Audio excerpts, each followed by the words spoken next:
Akkam nagaa fayyaa. Baga nagaan gara chaanelii kiyyaa dhuftan. Hadda hibboo isinitti mul'isa. Hibboon tapha. Hibboo akkamitti taphatanii fi seera isaa isinitti hima. The person that is asking the question is going to say hibboo. The person that's answering is going to say hibbib. And then the person that's asking will ask the question, will ask the hibboo, and they're going to say bekinahim, which means think and tell me. Then the person that is answering the question will say sokadda koradda, which means that he's thinking and he's going to ask the person a question. And the person is going to give them some clue and hints to get the answer of the hibboo. Then, if they still do not answer, then they will name a state, a city, a town, or any country. And then the person is going to say,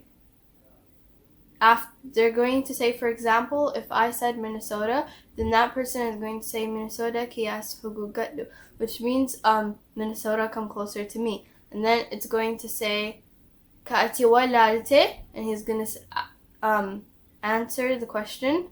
And he's going to tell them, and that person is going to tell the answer of the question. Chalak chalakise moti sodachise bekinahim. Sokadda korad. Sokadda korad. Bakakka. Argate. Bakakka. Bakakka.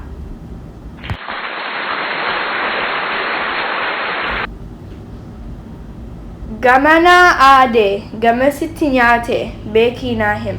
Sokadda korad. Mana galamoo ala gala. Bakka namni kaayete. Qawwee. Argatte. Qawwee.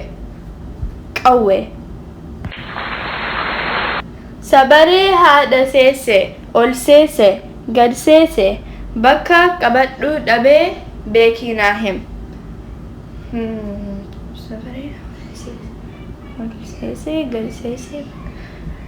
Doobbii.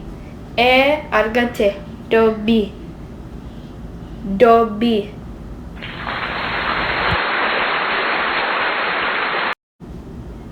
Farda sadii yaabbataa, ulee qal'oo qabataa, bekinahim. Sokadda korad. Sunsuma okotee fi haxuma. Argatte. Sunsuma okkotee fi haxuma. Otoo hin baratin sa'aatii himte. Bekinahim.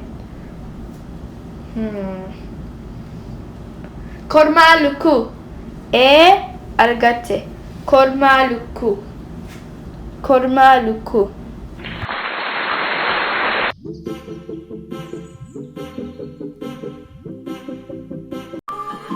Thanks for watching. Galatoma. Don't forget to subscribe and turn on your notifications so you get notified whenever I post a